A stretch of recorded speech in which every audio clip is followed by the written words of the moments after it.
I have limited time with you guys, so I have a few quick questions. I'm very curious for all three of you. Favorite Star Wars movie, is it Star Wars or Empire?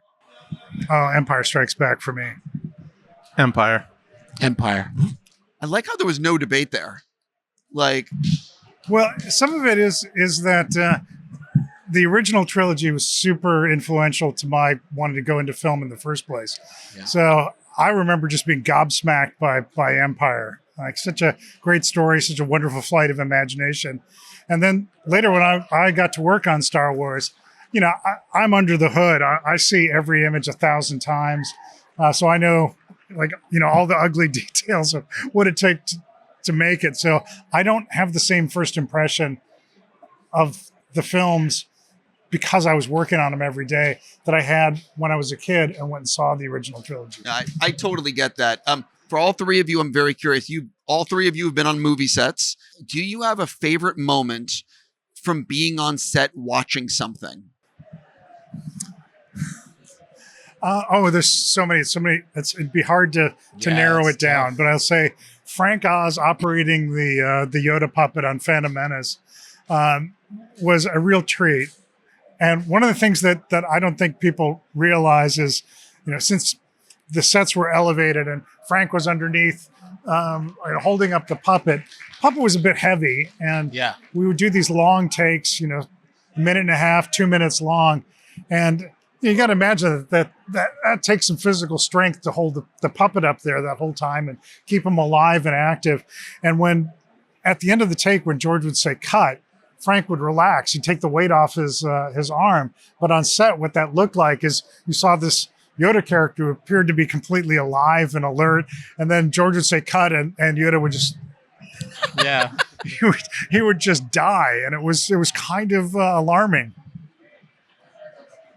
Oh, for me, it was being able to see 3PO and R2-D2 moving around together. You know, I was 13 when the first movie came out, and seeing them in the hallway of the Tantive, and then now fast forward many years and I'm on set and there's the two of them and Anthony's in suit moving around and R2's rolling beside him. I was like pinching myself. I honestly can't imagine. For me, it was Ewan and Rey doing the fight in Phantom Menace.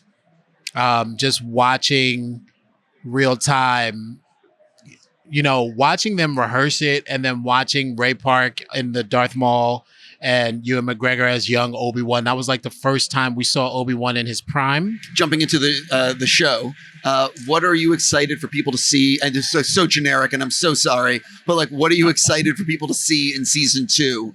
I'm so curious. For me, it's for people to see the human side of visual effects.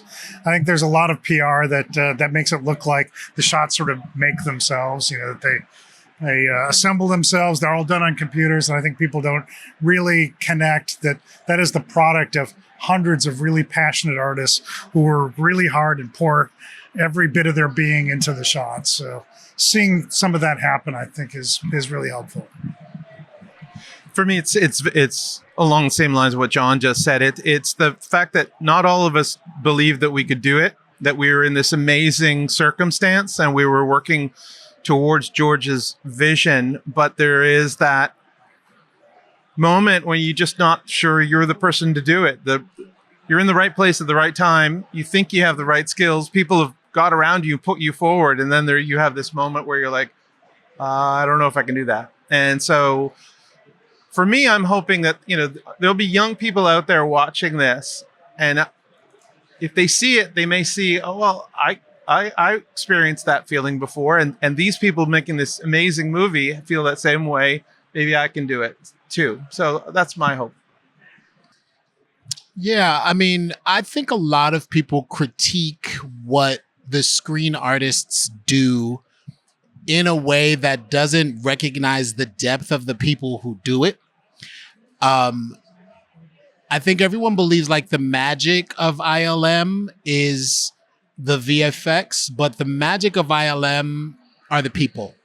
And when you look at this documentary, you realize that the industrial and the light doesn't work without the magic of the people.